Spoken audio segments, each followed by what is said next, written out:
I'm your host, Swapnil Bhartiya, and welcome to TFR Let's Talk. SLAMcore is a company that's creating algorithms that help robots, consumer products, and drones to fully understand the space around them so that they can function and operate efficiently and safely. In today's episode of Let's Talk, we have with us Owen Nicholson, co-founder and CEO of SLAMcore, and we are going to learn a lot about the company and their technology. Owen, welcome to the show. Hi, great to be here. So let's start with the basics. Tell me a bit about the company and, of course, SLAM and SLAMcore. SLAM is the name of the technical product that we build. SLAM is an acronym, and SLAMcore, my company, we are designed to productize that technology and make it available to the world. So to tell you about SLAMcore, I need to tell you about SLAM. So SLAM stands for Simultaneous Localization and Mapping. And it's actually something that all humans and animals do just by design. The moment we enter into a space we've never been before, we're able to get from one side of the room to the other without crashing into things. And the way we do that is by constantly building a mental model of the world and understanding where we are within that space at any one time. Now, SLAM is the technical equivalent of what nature has already designed. And SLAMcore span out from one of the top universities in the world about 5 years ago with the primary mission to make this technology available to people looking to make products with the ability to understand space and safely navigate through it. Realistically, robots in today's world are a bit different from what we see in science fiction or what Elon Musk, kind of showed us, a few days ago, Tesla bot. If I ask you, where are robots today? If you look at their evolution curve, what role are they playing in today's world? Robotics have been, I guess, a dream and something sci-fi has talked about for decades and decades. And sometimes we may be a bit disappointed that we don't have the fully autonomous robots running around. But actually, when you take a step back, especially in industry, robotics are used extensively within industry. So if you look at a lot of the factories of today, a lot of the manufacturing is done by autonomous robots, especially in logistics and intralogistics. We're starting to see robots which move materials from A to B, pallet moving robots that take goods to human workers to allow them to pack them, to stop them having to walk miles and miles every single day. There are drones being used within the industry as well for roof inspection, for inspecting pylons and areas which are actually quite dangerous for humans to go to. And we're also starting to see a new emergence of service-based robots, ranging from robots that will deliver your pizza in the restaurant to telepresence robots, which allow you to actually move around an office space, even though you're on the other side of the world. And we're still early days to answer your question of where we are. I'd say we don't have fully autonomous machines like the Tesla bot, which is the plan to be able to do everything a human can. But for specific areas and specific use cases, we are starting to see an increasing amount of autonomy and robots with the ability to understand their space being used. And we have a long way to go, and I'm super excited to see where this journey will take us. But actually, I think what we sometimes miss is just how extensive the robotics market is today. It's already a $100 billion industry. So this is something which is here, and it's growing at over 25% CAGR. So just imagine where we'll be in 10 years. There are a lot of players who are creating a lot of, robotics technologies there.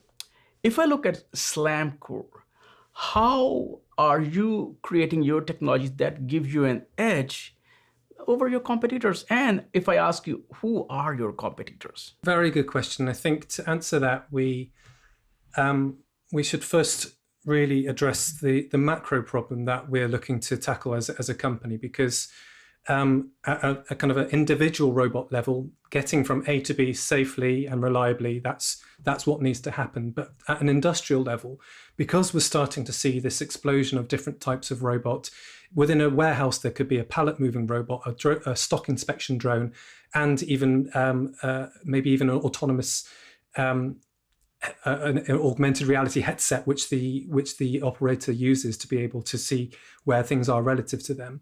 And all of these machines are trying to understand their space, But at the moment, most are solving the problem as isolated spatial silos.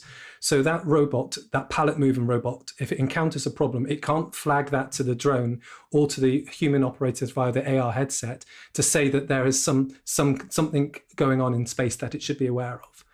And SLAMcore's approach to solving this problem is very much mimicking nature. And there's a reason why nearly every animal on the planet uses vision as the main sensing modality to understand space and move through it. So vision and cameras, obviously the technical equivalent, is there is more spatial information available in the feed from a cheap camera than the most expensive LiDAR on the planet. But the problem has always been to date accessing that data in real time using affordable hardware, so processors which don't cost the earth or take so long to process the data that the robot's crashed by the time it's actually realized there's an object in its way. And this is really what SLAMcore bring to the table. We are deep experts in the integration of vision-based localization and mapping, which we also fuse together with inertial data, which is also inspired by nature. So humans and most animals use cameras, but also our inner ears, the gyroscopes, the inner ear accelerometers that we have that allow us to know, even with our eyes closed, how far we've moved in a small amount within a small amount of movement. And combining those two data feeds together, vision, so cameras, and inertial sensors, which are gyroscopes and accelerometers, just the cheap ones you find on your mobile phone, we're able to create a full spatial intelligence solution which works extremely well for an individual robot.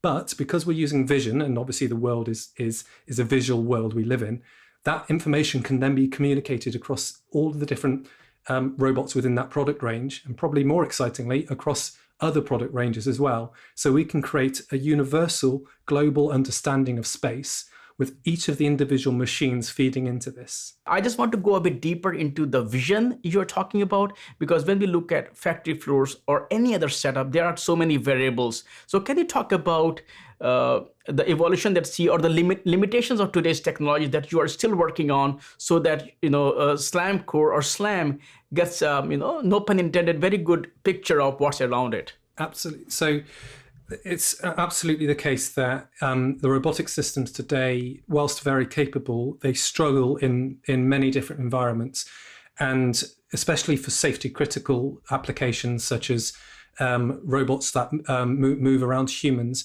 we need to be absolutely certain that if there is a person in the way, that machine is going to stop, because they can be half a ton of machinery at any one time.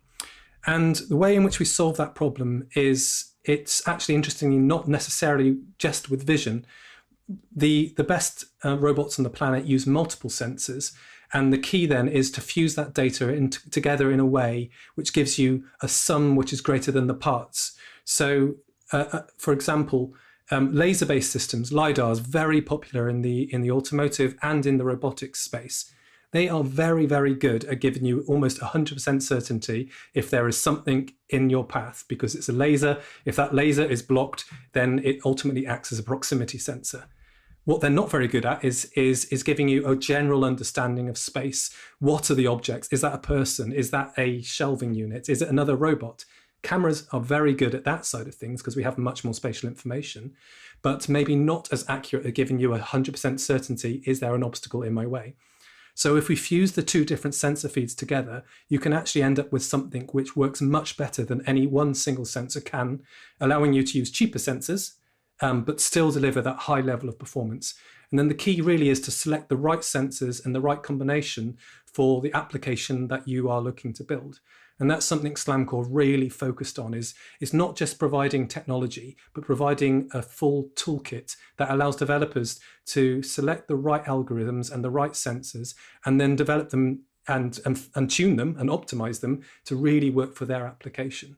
It's never this technology or that technology. It always have to be a mix of whatever, Also, since you initially talked about humans and living beings, we judge distance based on two eyes, the distance between two eyes, and front-facing eyes. Also, a lot of animals, they have side. Some animals can have 360 views. We also use hearing. We also other animals, they also use infrared. How much ideas have you borrowed from the natural world for SLAMcore and SLAM? Nature is probably our biggest inspiration in what we do, and ultimately using the selection of cameras and vision is what nature has selected as the primary sensing modality, but also the sensor fusion, like you said, using inertial sensor, using our ears. Then we have other animals, bats using ultrasonics, and all these different elements that are come together to give spatial intelligence. But really interestingly, one thing you will find is there is very few animals on the planet that have very accurate distance measurement. I don't know how far away the exactly how far away that wall is on the other side of my room, but I can navigate effectively without crashing into things. So actually, sometimes we get overly focused on absolute accuracy and absolute distance measurements without thinking about what is the application you're trying to do. So if the aim is to move materials from A to B, being within 10, 20, even a meter might be fine. If you're looking to do micro millimeter welding of a joint for an aircraft, you certainly do want to be able to make those accurate measurements. So again, it really comes down to system design and choosing the right sensors for the right application, and everything from, like you said, where are the cameras positioned? There's a reason why there are so many hundreds and thousands of different types of animal on the planet, because they have selected or evolved the sensor suite that makes sense for their application.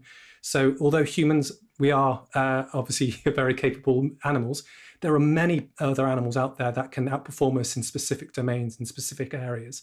And they have very different sensor setups than we do, but nearly always using vision as the core sensor. You touched upon some applications, but if I ask you, what are the most exciting use cases that you have seen of SLAM and SLAMcore? We launched our SDK at the start of this year. We already have 100 companies and growing using the software. And I'm amazed nearly every day when we have new inbound requests from companies with different types of application that they're looking to use SLAM and autonomy for. So probably the biggest commercial growth area is the warehouse and intralogistics. I think it's fascinating. But if we want to talk kind of exciting, interesting applications, we're seeing applications within for UV cleaning using robots which can go into spaces and decontaminate entire hospital wards or offices completely autonomously. I think that's a very worthwhile technology to be developing. We're starting to see things like micromobility. This is I don't know if it's the same where you are, but in London there's lots of these micro scooters lying around, and the ambition is ultimately for these micro scooters and e-bikes to be able to move themselves around almost on call, but they need autonomy to be able to do that. And we're working with customers who are looking to actually provide full autonomy to these machines within the urban landscape. And then we have some really interesting applications ranging from social robotics that actually help to communicate with the elderly and everything from reminding them to take their medicine to just acting as a way for them to have that engagement and interaction. We see this just exploding at the moment. So many different types of application, and so many opportunities for us to apply our technology. Sometimes when we do talk about these technologies, we tend to become overly ambitious. Hey, we should everything be like that. But if I ask you, because you gave some example of some realistic, problems that we should be solving, and in most cases we don't even look at them or think of them. If I ask you that, hey, if you have seen some problem in the area that you're like, hey, this is the problem we could very easily solve with robotics, and this is what are those where you think robotics should play a more kind of critical role? Yeah, I think agriculture and particularly being more sustainable in the way in which we produce our food, I think there's a huge benefit, and autonomy is a really great way of helping us to create more with less, ultimately, with vertical farming, having the ability to directly inject pest control instead of generally just spraying entire crops, actually targeting the individual pests directly. I think that's a really interesting area that autonomy is starting to come into. One thing I'm particularly passionate about is is that there are a number of jobs out there which are very, very dangerous for individuals to do, from inspecting bridges to high electricity pylons and these large-scale infrastructure. And this is exactly the type of application where autonomy and robots can perform very well, because we can actually remove the need to put people's lives at risk and allow and use drones and robots that climb and robots that are able to swim underwater to actually inspect this infrastructure, ultimately allowing us to make things safer and last longer. There is a social problem that people do see with robotics. Have you ever thought about that problem? It's very easy for us to say, dangerous, but there are a lot of people whose livelihood, their families rely on these kind of jobs. Have you ever looked at the social aspect? And if yes, what do you think about that? Absolutely, and this is such an important question, and it's one that we cannot afford just to say, okay, well, let's see where we end up. We have the good news is we have a long way to go, and this is going to take time. I'm talking decades and decades. But now is the right time to have this conversation. I think a couple of really important things to take away, though, is a number of studies are now showing that autonomy actually increases jobs as opposed to decreases jobs. And it's really down to the way in which you use that and make sure that the jobs that they do replace there are additional jobs around that, and there are places for people to go. I think another really important point to mention is from a global perspective, we have a real crisis in productivity and the ability to look after our aging population. So at the end of the day, we do need, if we want to sustain this level of lifestyle, we do need to find ways of being able to do more with less people, because ultimately there are going to be more older people in the future who do need to be looked after. So autonomy has the ability to help augment humans and actually increase the amount of work we can do. And we do need to be super careful that this technology isn't used for negative things. And one of the missions of SLAMcore is to democratize autonomy for the benefit of humanity. And I would be heartbroken if our technology started to be used for negative consequences and actually in ways that which we didn't approve. But actually, I think when you really look at the big challenges we face as a species, these are things like global warming. We have sustainable agriculture, looking after the elderly. Robotics are not the problem; they're actually the answer.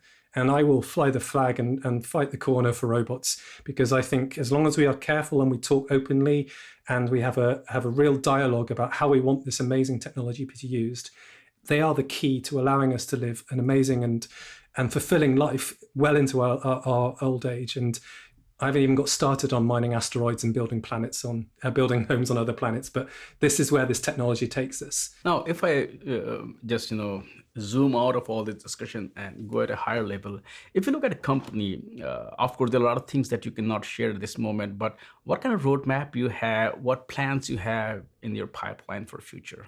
Sure. So we've been relatively stealth up to now, 4 years of building out the core technology. We launched at the start of this year, and we've had an absolutely huge amount of inbound. We've now got over 100 companies using it.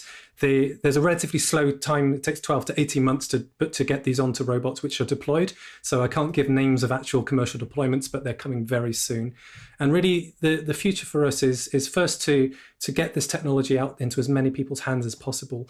And we're looking to do that over the next 18 months. We have built a system which allows us to do that very simply. You can be up and running in less than a minute with our software. And that really will help us to enable companies to start using vision in their autonomy stack. But it will also allow us to keep on innovating and adding new features to that system, because the more companies that use our solution, the better we can make it, because we can start to optimize across all these different verticals and all these different application spaces. So we already have 3 million meters of external data, and we did that just in 1 quarter. In the future, we'll have hundreds of millions and billions of meters of data traveled by our system. And that means we'll be able to provide very robust and reliable performance. So really, I think if I could summarize it with 3 words, it's grow, grow, grow. That's the plan. Owen, thank you so much for taking time out today and talk about the company, the Slam Technology, and also how robotics is kind of helping a lot of industries to kind of help us not do those dangerous jobs, and also give us an insight into what the world would look like. You shared some exciting use cases about those scooters and all those. Sometimes we focus too much on big problems that we forget small problems, which are the real problems actually. So thanks for sharing all those insights, and I would love to have you back on the show. Thank you. It's been a pleasure. Thank you so much.